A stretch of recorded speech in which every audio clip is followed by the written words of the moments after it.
Pernah tak anda hilang gambar dan juga video sebab telefon rosak?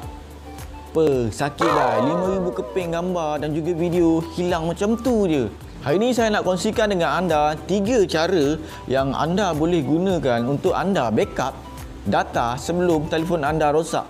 Hai, saya Farid, Tech Bomb Mobile. Jika anda suka video ini, anda boleh subscribe dan klik butang loceng. Cara yang pertama anda boleh gunakan adalah anda boleh simpan atau backup gambar anda dalam SD card. Dalam telefon ni dah ada dua, okey, internal memory dan juga external memory. Yang menjadi masalah sekarang ni adalah teknologi spek telefon memang dah canggih. Jadi telefon tu memang dah dibina dengan memori storage yang memang dah besar gila, 128GB, ada yang sampai 256GB, yang menjadikan SD card sekarang ni macam dah tak perlu sangat. So bagi saya untuk menggunakan untuk backup data ni perlulah menggunakan SD card ni. Sebab apa? Sebab kalau telefon rosak, in case telefon kita rosak, dengan gambar-gambar sekali kita hilang lah. Sebab kalau kita nak retrieve gambar dengan video tu, kita kena repair telefon dulu. Barulah kita boleh ambil gambar yang ada dalam hard disk dekat dalam telefon tu.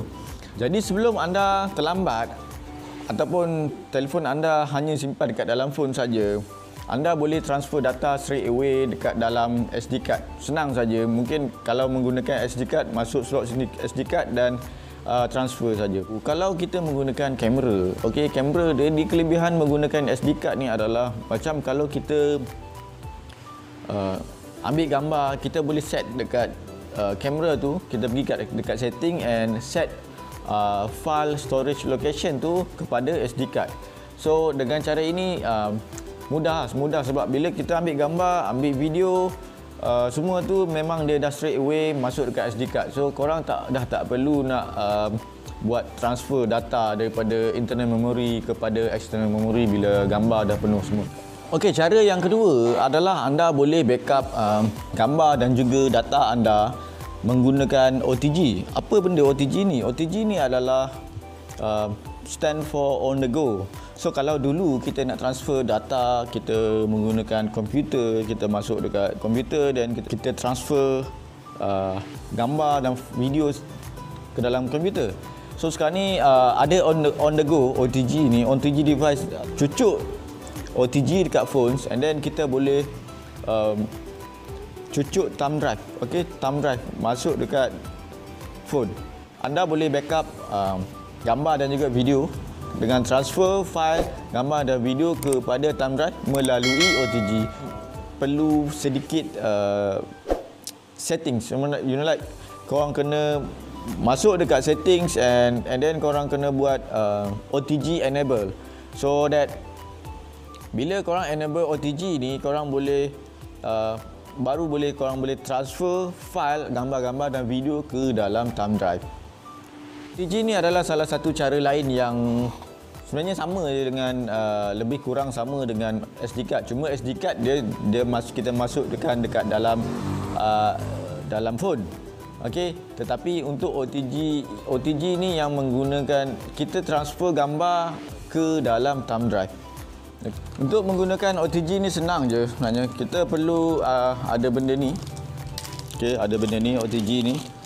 So ini kita cucuk dekat phone and then yang ni kita cucuk dekat thumb drive.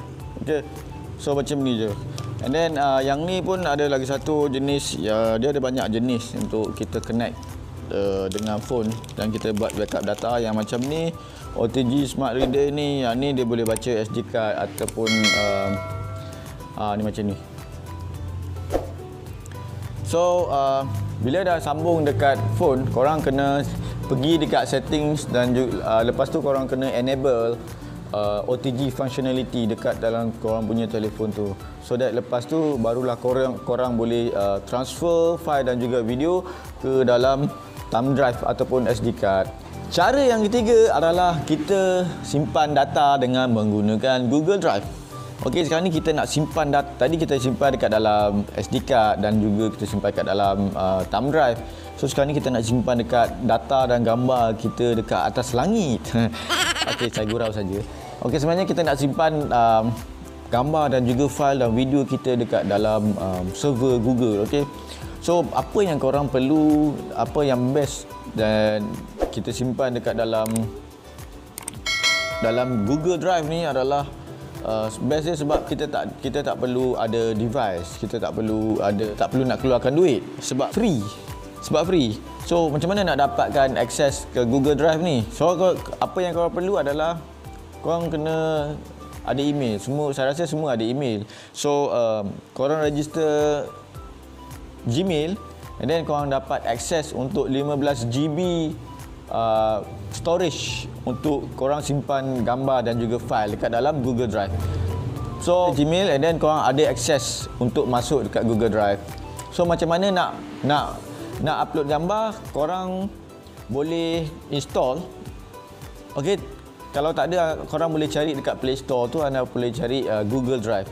So anda klik dekat Google Drive tu and then korang kena pilih files and then upload. So senang saja. Bila menggunakan Google Drive ni, dia satu kelebihan dia adalah kita boleh akses mana-mana kita duduk, dan kita boleh akses dekat komputer, dekat kita punya telefon, kita boleh buka dekat telefon lain. Jadi bila kita upload gambar tu, memang gambar tu ada as long as kita masih ingat kita punya password dan juga alamat email. So korang kena ingat kalau nak backup gambar, kena ingat email dan juga password jika nak backup gambar dan juga data dekat dalam Google Drive. Okey, apa yang best dekat Google Drive ni, if let's say lah kalau kita nak simpan video dan juga gambar, kita boleh straight away view gambar dan juga video tu dekat dalam Google Drive macam tu je. So kita tak perlu nak download, dan kita boleh streaming videos tu. Untuk nak backup gambar dan juga videos menggunakan Google Drive ni, korang perlu menggunakan high speed internet lah. Yang best dia adalah bila macam if let's say lah telefon korang rosak ataupun hilang, korang masih lagi boleh retrieve korang punya gambar, boleh tengok lagi gambar dan juga video dekat dalam Google Drive tu, as long as korang ingat password dan juga email address korang. Backup gambar ni adalah kerja ni macam sebenarnya kerja sebelum telefon rosak. Jadi kita nak cakap pasal lepas rosak macam susah pula kan. So kita sediakan payung sebelum hujan. So sebelum telefon rosak kita bolehlah kita perlulah buat backup data ni kan. Mana yang korang rasa korang boleh gunakan options ni yang ada ni, 3 pilihan adalah korang boleh menggunakan SD card ataupun boleh menggunakan OTG untuk transfer ke thumb drive ataupun SD card, ataupun korang boleh menggunakan Google Drive untuk korang backup data korang. Alright, itu saja daripada saya. Jangan lupa untuk share, dan kalau ada soalan-soalan yang korang nak saya ceritakan ataupun masalah-masalah telefon yang korang nak saya ceritakan, saya boleh ceritakan kepada anda, dan korang jangan lupa untuk mention in the comments below. Subscribe guys.